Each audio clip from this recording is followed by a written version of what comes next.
Ndewo na ụmụnna, ekene m unu. Anyị zọnyili ije ka anyị bido gaba mahadum dị iche iche jee mebe nchọpụta maka onwe ihe anyị na ụlọ emene. Anyị agago South Bank, anyị lụọ ọbụla eziokwu. Anyị na-agakwa nke a na-akpọ Middlesex. Oteke aka, o tele ezigbo aka ebe ọ dị, mana anyị na-agakwa ya maka anyị nụrụ na onye na-agụ akwụkwọ n'okenye na a ga-enye ya akatamkpa ego. Ndị be anyị, hei, onwekwa onye agbụnye shuga n'ọnụ ọgbụpụ. Ka anyị gabakwa je gụọ ọnya bụ akwụkwọ. Onye ọbụla sokwa anyị n'azụ. Anyị afụgo ndị ga na-achọlụ gị skuul ọsọkwa anya bụ na nya ịgụchabugo akwụkwọ otego aka, ọsọkwa anya bụ na ịgụchago sekọndịrị otego aka. Mmadụ ga-achọlụ gị mahadum ga-adị gị mma n'arụ, iji gaa gụọ akwụkwọ wee nweta ọlụ iji gaa lịpụ maka oke ihe a na-emecha sekuriti klinin kie ịmago kashia ka ekwefa ụmụ ọlụ a na-alụcha. Ọ na-enyekwa aka mana onye chekwa anya onye ọbụla elevate kwa onwe o maka na anụrụ na a na-eme ọfụma eme ime ọlụ ịgụ akwụkwọ wee nwee ọlụ izegeli ka ezege ịmara ịnọlụ ka ipulu epu ewee sizikwa ha ụgwọ akwụkwọ. Ọ bụkwa obodo ga-akwụ ego. Ọ bụrụ na ị nwere ụmụaka dị n'afọ otu afọ wee luo n'afọ 17 enyekwa gị ego ụmụaka ndị ga-enedolu gị ụmụaka anya, akwụkwala gị ụgwọ nke anwụ. Hei, asịzikwa na a ga-enye gị mentenans iji gaa na-ementeni onwe gị o. Hei, Chineke, ọ bụkwa obere ego ka a na-ebunyecha ọkwa akatamkpa ego ihe ndị mụ gị nya ndị nwe obodo gị ibinye asị nso ụwa si n'obodo gị ama nnọkọta ma ele gị n'ụwa ma n'ụwa ọzọ ma ụmụ gị ka ị bịalụ n'obodo. Onye bụ na ọ dị mma ibi chọọ akwụkwọ wee zọọ ụkwụ n'ala wee puo epu n'obodo ka isolu na-enweta ihe nlite a. Ịbụ okenye ọsị anya bụ na ilugo 70 ma 60 ị ka ga-agụ nkwa akwụkwọ. A ga-enye gị opportunity onwe no discrimination. Ọ bụgodị na ịbụ disable ma ọ bụ ihe ọbụla na-enye gị nsogbu ama ndị na-enye gị ma ọ discriminate ye gị as long as na isi na ị ga-agụ akwụkwọ. Ụgwọ akwụkwọ a na-ekwu maka ya ọkwa ọ na-ebidokwe na taụ like fa ga-akwụrụ gị ihe dịka 9,500 na pounds ịgbakọ ọnya n'ụlọbe anyị 1,500,000 ka ndị obodo ga-akwụrụ gị. Nekwe na anya ya akwụghachi ma ịlụba ọlụ nwayọọ ihe ịmago na nge ihe ịma mma na-ekwucha anya. And ọ bụrụ na ị nwetazuru 25,000 pounds na-eyi ịma nkwụkwọ o. Hei, nke a wee bụrụ ihe nchọpụta anyị chọpụta na-egekwe na ntị ọkwa ndị na-ebe a nọ na United Kingdom ka anyị na-ewenyite mmụọ fa ka unu kụnye ọtụtụ. Anyị ma na ọtụtụ bụcha injinia, ọtụtụ ndị be anyị ọtụtụ bụ medical doctors, ọtụtụ bụkwa nurses, ọtụtụ bụ ihe a na-abụ ma employers, mana ọtụtụ ka ghasakwa na ana yakata nya bụ ndị na ka anyị na-asị kụnye inye na excuse si na ụmụ gị epeke, inye na excuse si na ịdịrọ qualify ị nwere akwụkwọ iji aba ụlọ akwụkwọ. Anyị enwetago ndị ga-enyeli gị aka wee chọọlụ gị ụlọ akwụkwọ ga-ewe gị onye ọbụla ịdịna a ga-ewe gị na mahadum. Ọ bụọkwa na polytechnic ma ọ bụ na ihe nwa yili mahadum. Mba, ị ya aganwu mahadum a ka ị nwee ike wee lite ego nlite. Maintenance bụ ọ bụrụ kọndishọn na-adị iche iche. Onwe ndị ụgwọ a na-akwụ ndị like single mother a na-ebunyefe ego. Ọ bụrụ na ị nwere di ị nwere ụmụaka single mother a ga-ebunye gị nnukwu ego. Ọ bụrụ na ị nwere di a ga-eche ekikere income ya. Ọ bụrụ na o buru ibu income ya ga-enyekwe gị mana ọma mbụzi ibu. Ọ bụrụ na income ya dị obele a ga-enyekwa gị ego. Ụfọdụ ka a na-akwụ 15,000 pounds, ụfọdụ ka a na-akwụ 20. Ịmakwa ihe bụ 20,000 pounds ọkwa 20 million enye gị ka ị wee na-ementeni onwe gị jos na ị na-agụ akwụkwọ. Hei, ndị be anyị azọpụgo na anyị chọọ ka ndị be anyị wee kụnye wee nwere onwe fa wee tete n'ụlọ ọnwụ. Ọ bụ ya ka anyị ji si ka anyị bịa na-akọpụtakwa ihe anyị fulo. Ọ bụkwa na eziokwu anyị azọnye gị ije anyị na-aga aga far away ebe tere aka tere ụkwụ ka anyị jegelie anyị jechekwa ebe anyị na-eje bụ Middlesex taa anyị ga-ejekwa ebe ọzọ ego gara aga anyị jekwe na South Bank University so ndị be anyị hey ọ gbanụ yakata o wee bụrụ ya ndị be anyị hey na-enyere mmadụ 20,000 pounds maintenance unu makwa ihe ọ bụ hey 20 million naira ka gọọmenti buru ga-ebunye ụmụ akwụkwọ na-aga akwụkwọ ị na-eyi fa na-eluche billions mana a ga-enyechechi onye ọbụla n'ofu depending na condition gị ịbụ single mother hey ịnọ n'ofe ịbụ ịnụrụ dịcha ịnọ n'ofe ọ bụ hey chekwelunu bụ ndị be anyị abịa m ọzọ biko iwu na-adị n'ọkụ onwe onye kpọọ m onye nye m nsogbu ya abịakwa m ọzọ ụmụaka a ga-akwụ ụmụaka ụgwọ na ndị ga-enedofe anya inwere kilikili ụmụaka isogbu n'onwe gị a ga-akwụ onye ga na-enedolu gị ụmụaka anya ịma na a ga-akwụcha gị ebe 9,000 pounds maọbụ 800 pounds nya ndị ga-enedelu gị ụmụaka gị anya na-eyi arụ ọzọkwa akwụkwa gị ọzọ nya kwa arọ akwụkwa gị 8,000 pounds maọbụ 9,000 pounds mbụ onye ga na-enedelu gị ụmụaka anya andị ha ị nwekwara aka n'ego anwakwa o nwere ka isi nwe aka n'ego anwakwa onye na-enedelu gị ụmụaka anya nya bụ unu afụgonu ka ndị nwe obodo si emezi obodo fe enete citizen fe anya unu afụgo nke ọ ga-emenwu n'ụwa na obodo anyị si n'obodo anyị ndị be anyị ọkwa akụkọ ka m na-akọrọ unu ihe a maka ndị bi na mba United Kingdom ịbụ nwoke ịbụ nwaanyị ịbụ agbọghọ ịbụ okoro ị nwere resident permit a sịkwa na ọ bụrụ na ibizubere 5 years ị nwere resident permit ma ibizubere 5 years nya afọ 5 ị yara enweta maintenance ya nya ego maintenance nke a ga-enye akatamkpo ego 2015 depending na condition gị ma ọ bụ income gị ọ bụrụ na ị na-enweta nnukwu income ya ebi ego ọ bụ na ị nara enweta ị ga-enweta nnukwu ego ọ bụ na ị nwee di nwee nnukwu nkọm ị ga-enwetakwa ọ bụrụ obere ihe ndị be anyị ego eji eku nwa agakwa nya bụ ọ bụzi na ị na-eme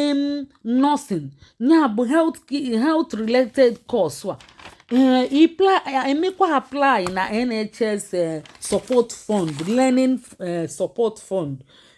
imekwa apply na nke ahụ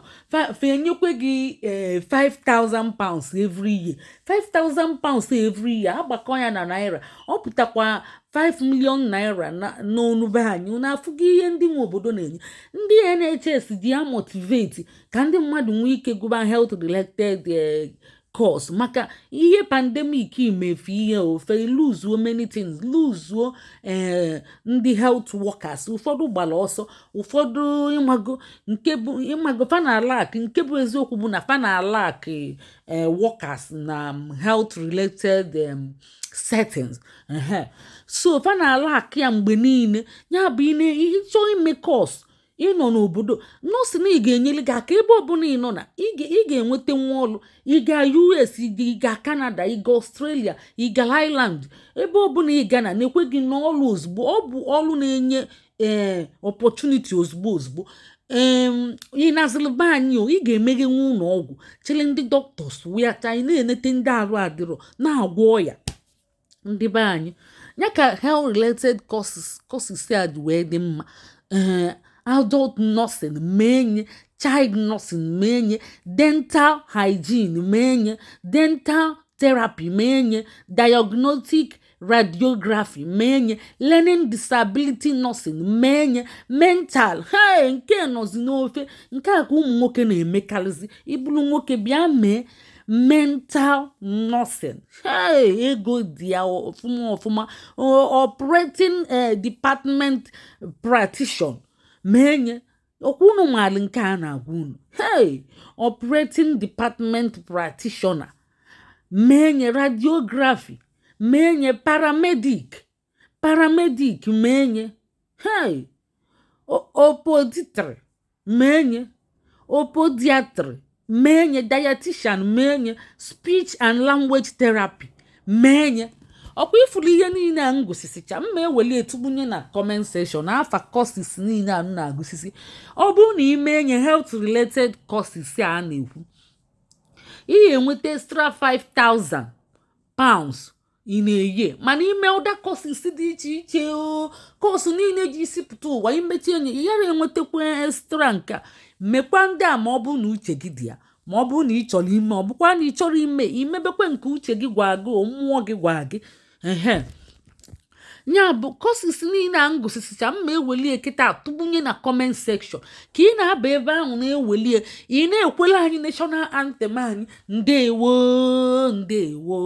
DJ daalụ unu emeela ị na-agụla Igbo klaasị lụsi bọọlụ ike ka ndị Igbo were nweta onwe ha nekwe na anyị elugokwe na-eni anyị elugo na ebe edelie ka anyị na-abata Middlesex University London a anyị abalutego anyị balute n'ime anyị gaghali anyị jụọ ajụjụ anyị jụcha ajụjụ anyị na fa patina anyị na-ewetara fa ndị ụmụ akwụkwọ dị iche iche ndị a na-eme nọọsịn kara aka nya bụ anụ m n'akụkọ wee gaba na environment fa ka ọ na-ekpo balịbalị fanwa nwee ebe niile aka nri aka ekpe niile anụ ọ bụ fanwa nwee a sị na fanwa spendizi £1 trillion iji wee kwipụzi ebe ndị nọọsịs ga-agụ akwụkwọ ya na ndị medicine ya ndị ga-eme m doctors ya ihe niile dị health related a sị na fanwa bụ nọmba 1 na-eme na ịga na campus fa nwere ha na ebe a ifu kịta a sịrị na ọ bụ ofe nkupu na fanwe bọọsụ na-ebulu mmadụ na-agazi ime ka a na-abịa ime ọfịa ebe dị quiet a na-agụzi na ndị doctors na nurses na-agụzi akwụkwọ n'ime ebe ahụ ịlụzie ofu ụkachi ya bụ ihe afụchacha ihe niile equipment niile ma mmadụ eji ya ị ga na-ebitu ihe niile aka ọ bụkwa nke tiyori mba a sị na ụfa nwee highest ndị nọọsụ ya na ndị medicine ya ndị na-amụ dọkịta ma dentist na ụfa nwa nwere highest so anyị ga-ejekwe n'anya wee kwelu maka na anyị nụrụ n'akụkọ anyị nụrụ na fa na-eme mmanwụ ka anyị gaba ka anyị galukwa ọbụla eziokwu ya bụ ndị be anyị abalutego wee na-enegheli anya na okilikilifa ya bụ anyị na-akwadozi ka anyị baba anyị baluo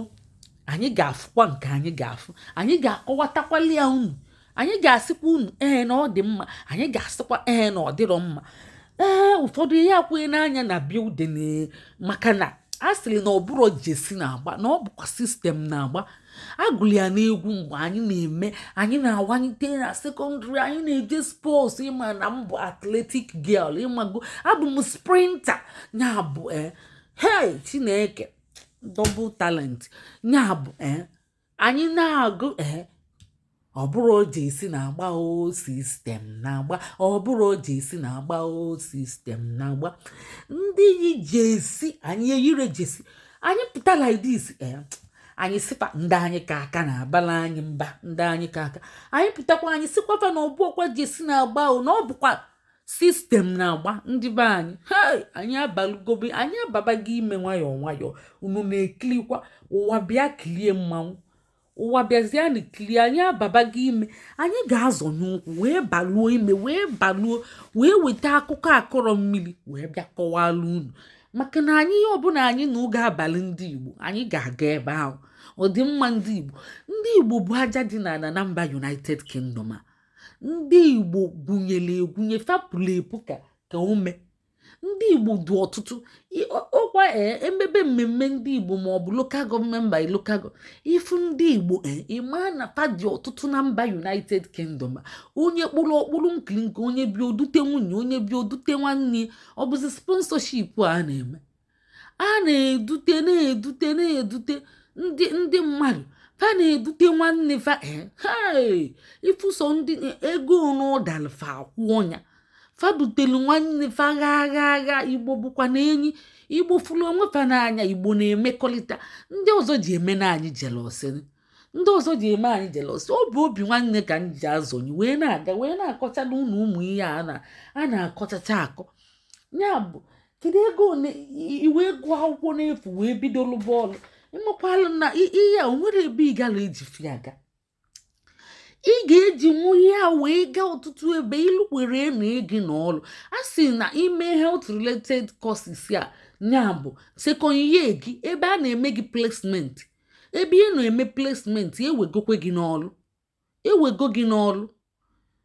na anyị ka anyị na-abata n'uju anyị ebe a ka anyị nọzikwa wee na-edegbu maka a sị na ọkụkọ na-atụgbu atụgbu wee na-eli anyị wee nọlụ wee na-atụgbu ebe a anyị abalutego wee nọrọ ana wee na-awazi anya ebe niile wee malụ n'ezi ụmụ nwoke juru ebe niile wee na-achọ mental health fa ga-eme maka fama na ego dị na ya unu fụrụ ụmụ nwoke unu n'anya onye akpụ okpu black nke akpụ nke white ọ bụ ụmụ nwoke unu fụrụ fa ọ bụ ụmụ nwoke fa bịara ime gịnị mental nursing ọ bụ mental nursing nke a bụzi mgbe anyị na-agagharị anyị na-agagharị wee na-enyo ebe niile ka anyị fụchataka n'ihe na-eme ka anyị wee fụ n'anya wee kwelu anyị fụkwa n'anya o wee bụrụ eziokwu ndị be anyị zọnye na ije enwere ndị ga-achọtala unu ụlọ akwụkwọ anyị nwelie kpọtụrụ na anyị ga-achọtala unu nya ọ bụ na otegị igudebere akwụkwọ ọ bụ na otegị ịpụtara n'ụlọ akwụkwọ ị na-alụzi sọ ọlụ klinin ị na-alụ sọ ọlụ kia ị na-alụ kashia ị na-alụ ka ezike ụmụ ihe anụnwa ma McDonald a ma nche nya bụ ọlụ nche ị ga-akwụsịzi na otegị ịlụbala ọlụ nche ị na-akwụsị ụtọ mmadụ eme pụrụ ka mbụlụ gidigba n'ala ị ga-eje chọ n'ọlụ ị ga-anọ ala jee mee ma radiografi ma ka ezi afa nke a na-akpọkwa ya echezokwe m